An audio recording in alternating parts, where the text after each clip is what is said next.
guys, though it's been a while though. Welcome back to the Masses channel. We're learn about the Massicism faith and the teachings of Massicism. We are still on our parts of magic and the different types of magic we practice. Today we are doing Sigil magic. What is sigil magic? Historically, it is the practice of using intention into symbols, runes, seals, and talismans. Although it's only fully become known as a recognized distinctive magic practice from the 1970s through Austin Omen's Spire work, becoming central to chaos magic. The three most famous users of this, who made it more of its own thing, was obviously Austin, Peter Carroll, and Ray Sherwin. Before this, it was rooted with other magics, ancient seals, summoning symbols in all spell books, which are called Kodomos, and in culticism in the Renaissance area, though resonating though with sigils though carrying certain infused power and such though, and meaning towards certain people. Austin revolutionized sigil magic by linking it into an unconscious mind, making it a foundation of chaos magic. Was expanded upon by Peter and Ray.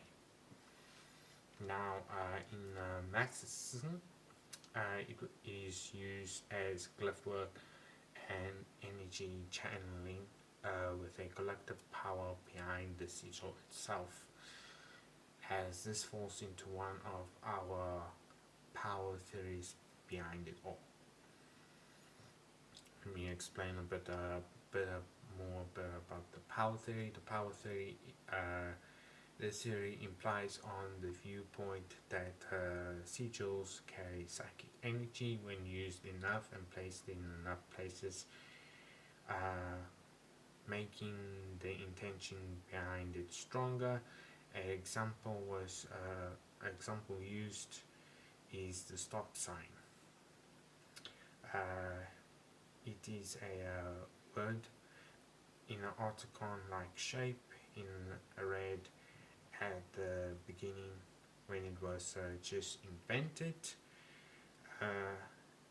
At first in Detroit in 1914 by Harold Harry Jackson, but finalized and standardized by the AASHO and the FHA by 1954.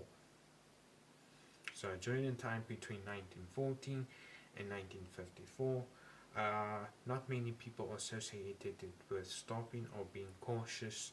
It took a long while and for many people to use it to eventually universally know to stop when you see it. This is implied with all other symbols, and the older ones are associated with multiple meanings and knowledge. Like for example, skull and crossbones used to mean pirates, and now it's also associated with poison or danger. So that is what sigils can be, and certain arcanic symbols take it a step further and blending in with time and space theory and portal workings, which can be its own like video though with that basically sigil magic in Massicism is used in multiple ways, and as such sigils are used in basically all magic types, but this practice heavily focuses on the use of sigils glyphs and all the other stuff in that. How to use sigil magic? How to use these sigils within this specific type of practice? One must learn what the sigil in question means and represents on a collective note and to the specific situation at hand, and one must understand on the different groups of sigils and runes and what each group can be used for. So here are those groups. Let us first look at the different groups of sigils and what they offer. There are glyphs, which are abstract in nature and are used to keep space safe, empowered them. Charms. Quick, easy ways to cast spells as it's stored in a specific given sigil. So it's usually a simple sigil that is placed, which will cause a certain effect, though associated with a certain spell. And those charms are usually drawn with ingredients turned into like a paste or paint that are associated with that certain spell to deliver that certain desired outcome. Wards. These are complex sigils meant for portals, for vast amounts of energy, or to hold it in, or to keep something at bay. So you're placing wards to either bind, entrap, ensnare, or to keep or store, or even to protect. And then you have runes used in seals and bindings. These are not just limited to Norse runes, because there are Celtic, Egyptian, and even Greek runes that are used in this. So runes is just a collective term for these different types of writing systems and language systems. The collective note are for sigils that are extremely old, that obtained more than one meaning in its time, and as such it has a universal meaning on top of it. A great example of this is the pentagram. This is used to identify a ton of things: the 5 elements, peace, protection, power of the goddess, magic as a common whole, balance, and yes, even demonic or rebellious nature, though, thanks to mainstream Christianity and that. Its universal meaning is that it means power or balance.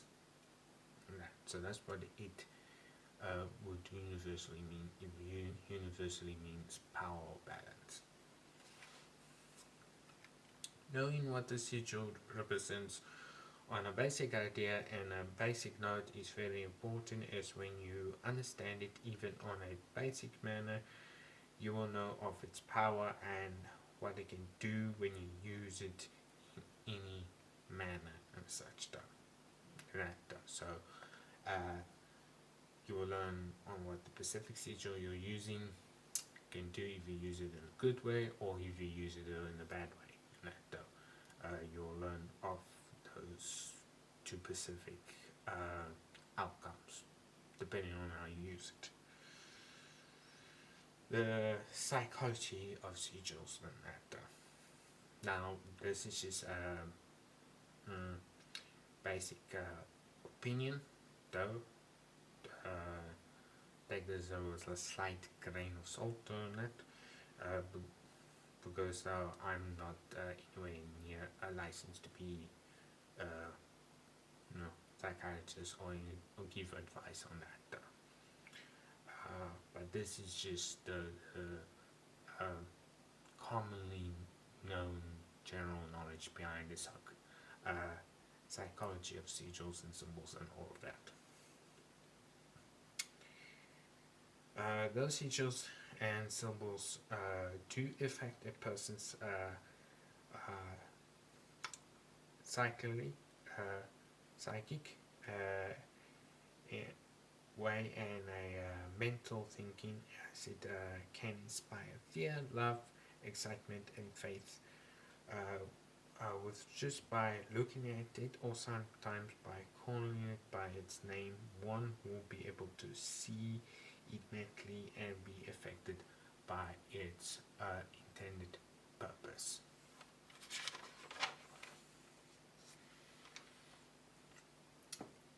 This is usually the for sigils, but religious sigils do this on a larger scale and a more bigger effect with people, especially if they are religious and they do know its meaning, its religious meaning, and actually believe in its religious meaning, such though. So it will have a larger effect on them and that and much more impact of the personal ways in that. Let's just move on though to the 5 most powerful and commonly used sigils in the occultic world. Number 1, the Ankh.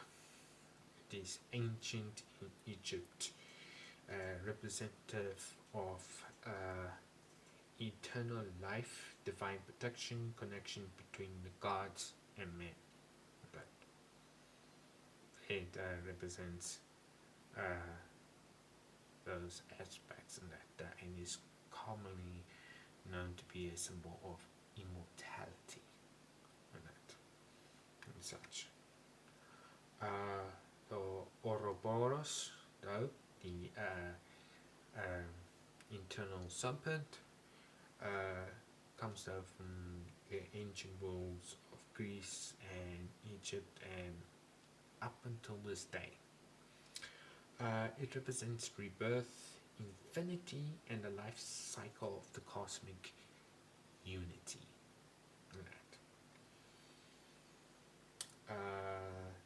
The Phoenix. The Phoenix is from Greek and the Middle Eastern ways and such. And Phoenix represents immortality, resilience, and transformation.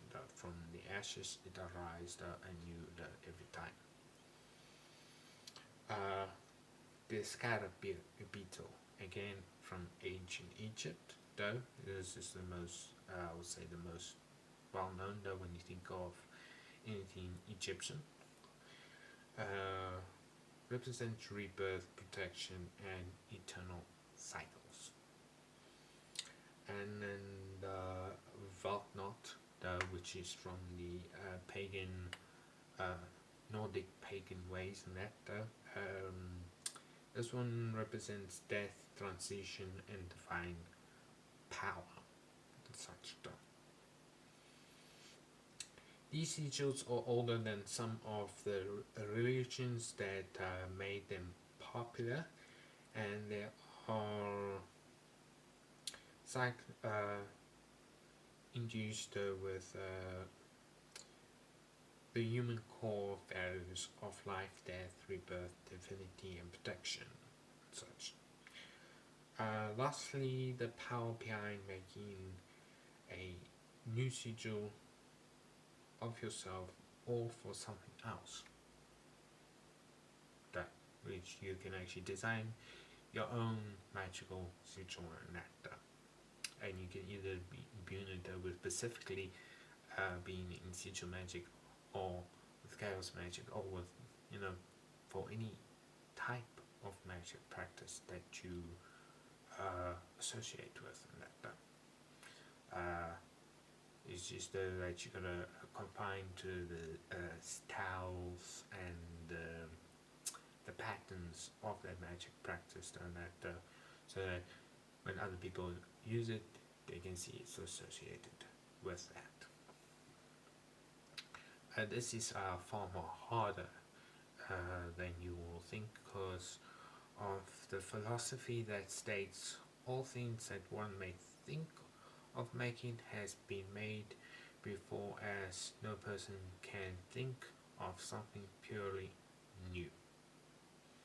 Which means that all you have thought of that is new is new only to you and not to the universe itself.